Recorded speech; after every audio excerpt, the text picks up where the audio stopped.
What up? It's your boy, the Dustin legend, Leon Rogers, 107.5 GCI, Block Party TV. I'm chilling with a legend, icon in the game. Really don't need to introduce him, man. He's the greatest entertainer.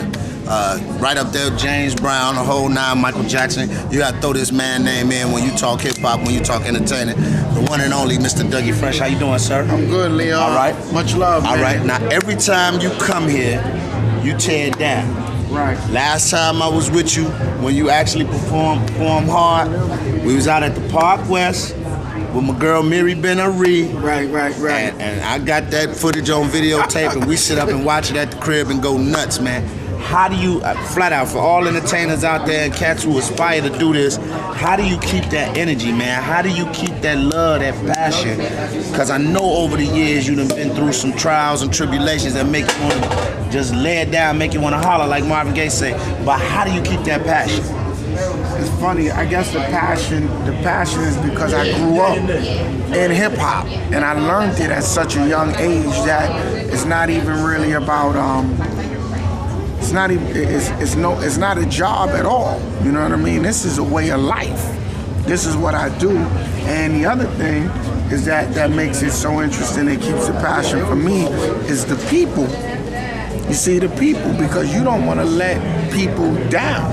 You know, and when the title came up, World's Greatest Entertainer, that was Chuck D from Public Enemy, and it was Hank Shockley who was down with the Bomb Squad, yes, and it was also a guy named Matt Turner who I grew up watching as a real estate guy who was around the community.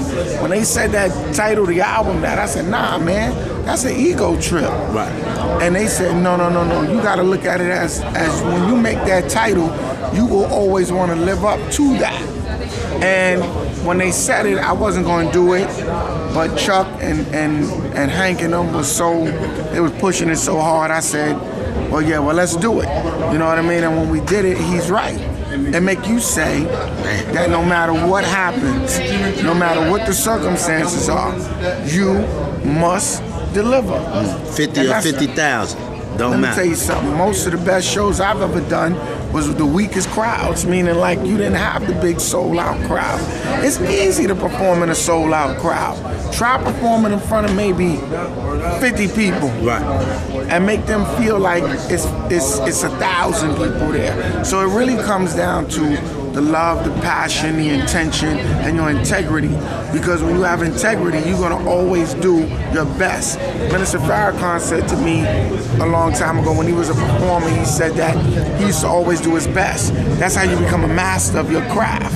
So I live by that kind of that philosophy, because he said even when he was rebuilding the nation, he was in front of 20 people, 30 people, 100 people. But every time he would speak, he would do it as if he was in front of thousands. And then it got to the point that he got so good that thousands came.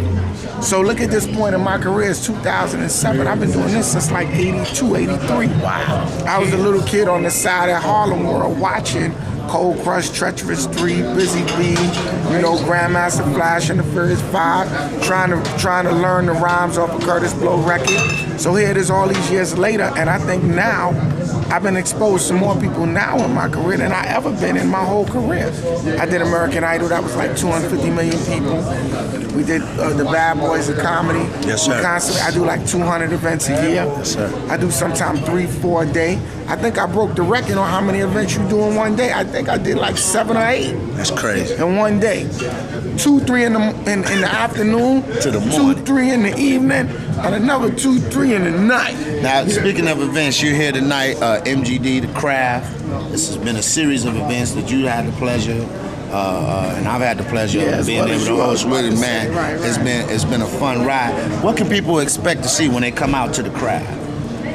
I think the craft is about real artists doing real things, and respecting your craft and showing what it is that made you who you are. It kind of like gives you a more in-depth look at what the artist did to become who they are, and the appreciation of the art. I think nowadays it's about appreciation of the art. It's about appreciation. See, that's a big word in my life, appreciation. It's people. You appreciate them. You know, the art, you appreciate it. And that's another thing that make you always come out there and give 150% because you appreciate. When you appreciate, you're going to give 150,000%. Like, I appreciate the opportunity to be able to get up there and do what I do. Because I know so many cats that go back further than me and some not even as far as me that don't do as much as me. So I appreciate the opportunity and I appreciate people appreciating what we do. So I think that that's what the craft is about. It's about showing appreciation to the art. All right, man. Dougie Fresh, greatest entertainer to ever do it, man. Please believe it. All you young rappers, aspiring DJs, MCs, comedians, whatever. Like my man said, you speak on it, it'll be you, but you gotta stay hard with it. Appreciate your time, man. Much Block love, Party man. TV. Finna go out here and move the crowd real quick. I know how you do. It's your boy, the Destined Legend, Leon Rogers, signing off. Greatest entertainer. Much love. Block Party TV, man. In your face, suckers. Peace.